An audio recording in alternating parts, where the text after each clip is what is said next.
That idea of nothing happening by accident in Russia, Bill, I know that will chime very true to some of the things you've experienced.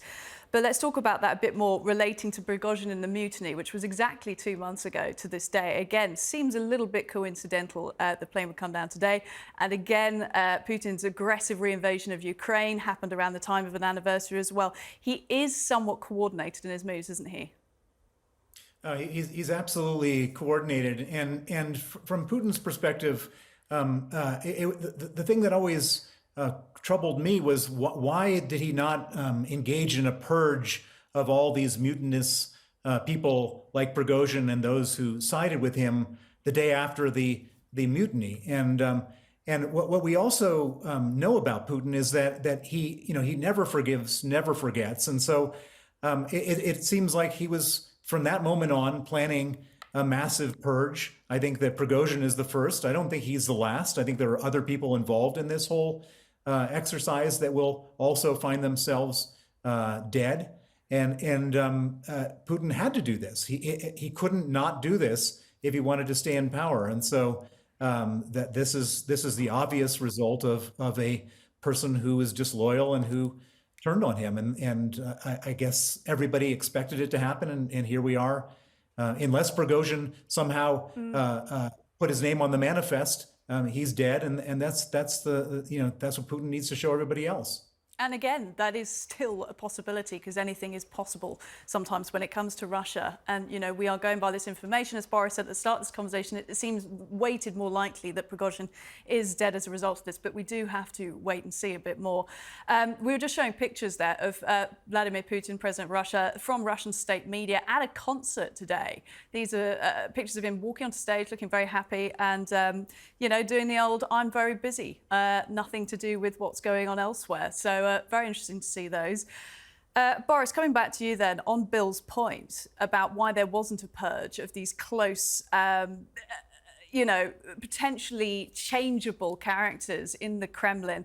Prigozhin, nicknamed Putin's chef, obviously was very close to him for many years and then sort of was allowed to go off on one and do what he did in Ukraine and have his mercenary army. Why wasn't there a purge? Why hasn't this been controlled sooner in the Kremlin? I believe first it's not Putin's habit, tradition to make purges. He likes things go down smoothly and quietly. So there is why I doubt that there will be any significant purges now in the ranks of presidential administration or military or wherever.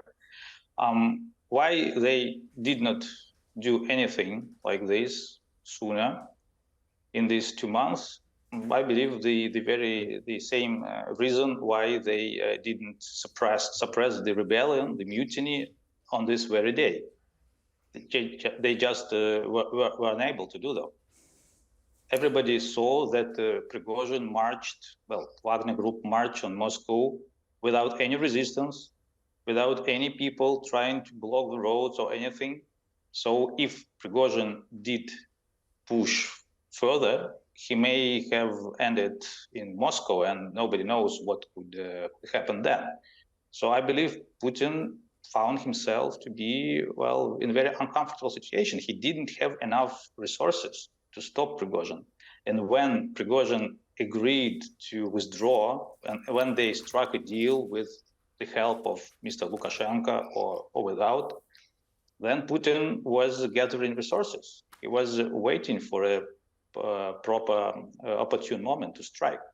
Today, it is, likely is the day he chose to strike. But Putin, I would like to reiterate that Putin is not that all-powerful that he used to be. And this killing of Prigozhin, if it is by Putin's design, does not strengthen him either. He was weakened and diminished by the mutiny of Prigozhin itself. And his very weak response to that. And now he may try to kill Prigozhin or Mr. Utkin, the right hand of Prigozhin, or someone else, but it will not change the fact that Putin showed weakness during the mutiny. And it gives a clear signal to anybody who would like to repeat Mr. Prigozhin experience. Yeah. They will understand that they just must push to the end, and then they can manage the situation. It's an ever-moving and worrying situation in terms of that tumult. Look, John Sweeney has managed to rejoin us with a more stable connection. John, just interested to quickly get your thoughts about how this information might be received in Ukraine this evening. Well, I already know the moment I heard, I ordered a Prigozhin burger, and the waiter in the restaurant I'm in said, "Are you sure he's dead?" And then he laughed. So everybody here knows just how evil, how barbarous, how murderous the Wagnerites have been. They have committed war crime after war crime after war crime. And so there is, this is Ukrainian National Flag Day. Tomorrow is Ukrainian Independence Day. So the mood here in Kyiv is exultant if it's true that he's dead. To be honest, I would put a fiver on him being dead. Tons of my Ukrainian friends are being skeptical. Some are saying, let's see the DNA evidence. Some people are saying he's already in Argentina wearing a wig. But the sense here is this is great because Prigozhin was an evil man. There's no doubt about that whatsoever. But also it weakens Putin. The fact that Putin has had to, it feels like that he has had this man killed means that he is a fragile monster. It means that he is murdering his own people. And that, for the Ukrainians here in Kyiv and across the whole country, it feels like that sooner perhaps than many people in the West think, the comeuppance will come for the master of the Kremlin himself.